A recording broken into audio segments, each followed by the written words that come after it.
친정어머니께 읽어드리는 성경 마테오복음서 제22장입니다. 혼인잔치의 비유. 예수님께서는 또 여러가지 비유로 그들에게 말씀하셨다.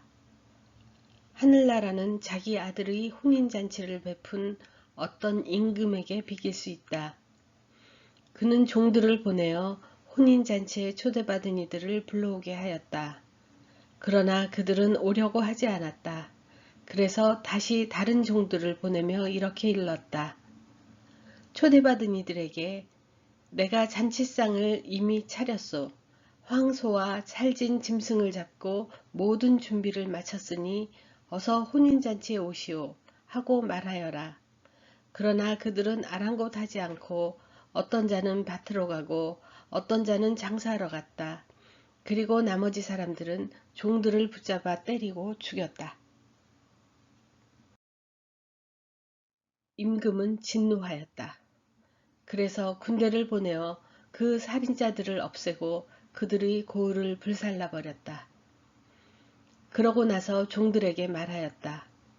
혼인잔치는 준비되었는데 초대받은 자들은 마땅하지 않구나. 그러니 고을 어기로 가서 아무나 만나는 대로 잔치에 불러오너라. 그래서 그 종들은 거리에 나가 악한 사람, 선한 사람 할 것 없이 만나는 대로 데려왔다. 잔치방은 손님들로 가득 찼다. 임금이 손님들을 둘러보려고 들어왔다가 혼인 예복을 입지 않은 사람 하나를 보고 친구여, 그대는 혼인 예복도 갖추지 않고 어떻게 여기 들어왔나? 하고 물으니 그는 아무 말도 하지 못하였다. 그러자 임금이 하인들에게 말하였다. 이자의 손과 발을 묶어서 바깥 어둠 속으로 내던져 버려라. 거기에서 울며 이를 갈 것이다. 사실 부르심을 받은 이들은 많지만 선택된 이들은 적다. 황제에게 세금을 내는 문제. 그때의 바리사이들이 나가서 어떻게 하면 말로 예수님께 올가미를 씌울까 하고 의논하였다. 그러고는 저희 제자들을 헤로데 당원들과 함께 예수님께 보내어 이렇게 말하였다. 스승님, 저희는 스승님께서 진실하시고 하느님의 길을 참되게 가르치시며 아무도 꺼리지 않으시는 줄 압니다. 과연 스승님은 사람을 그 신분에 따라 판단하지 않으십니다. 그러니 스승님은 어떻게 생각하시는지 말씀해 주십시오. 황제에게 세금을 내는 것이 합당합니까? 합당하지 않습니까? 예수님께서는 그들의 악의를 아시고 말씀하셨다. 위선자들아, 너희는 어찌하여 나를 시험하느냐?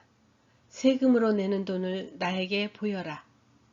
그들이 데나리온 한 잎을 가져오자 예수님께서 이 초상과 글자가 누구의 것이냐 하고 물으셨다. 그들이 황제의 것입니다 하고 대답하였다. 그때 예수님께서 그들에게 이르셨다. 황제의 것은 황제에게 돌려주고 하느님의 것은 하느님께 돌려드려라. 그들은 이 말씀을 듣고 경탄하면서 예수님을 두고 물러갔다. 부활 논쟁.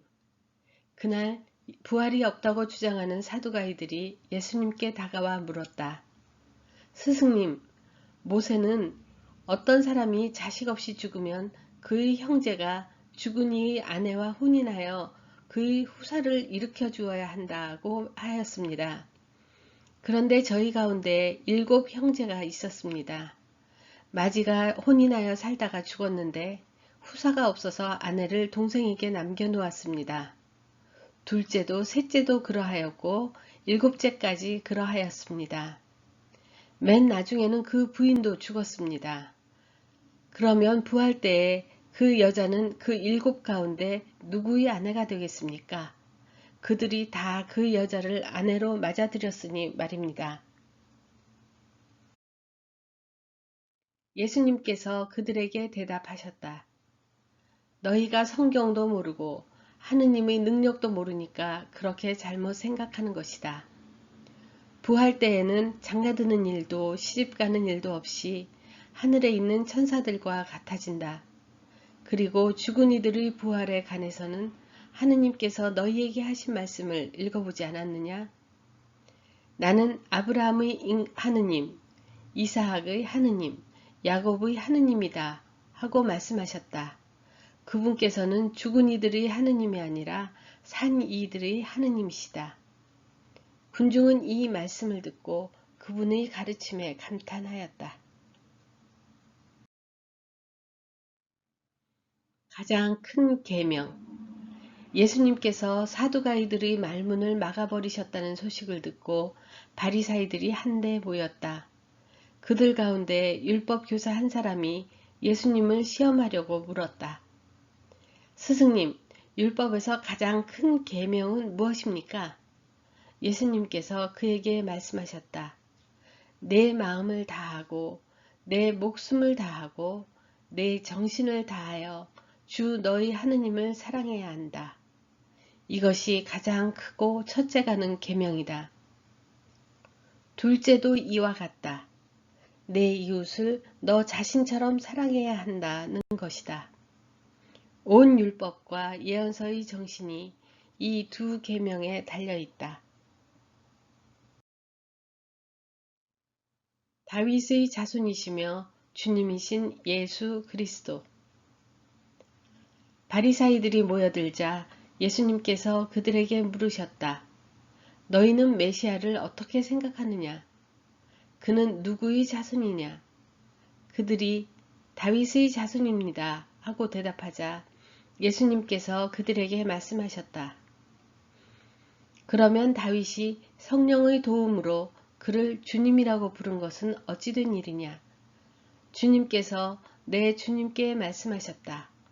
내 오른쪽에 앉아라. 내가 너희 원수들을 내 발 아래 잡아놓을 때까지. 이렇게 다윗이 메시아를 주님이라고 부르는데 메시아가 어떻게 다윗의 자손이 되느냐? 그들은 한마디도 대답하지 못하였다. 그리고 그날부터 예수님께 감히 묻는 사람도 더 이상 없었다.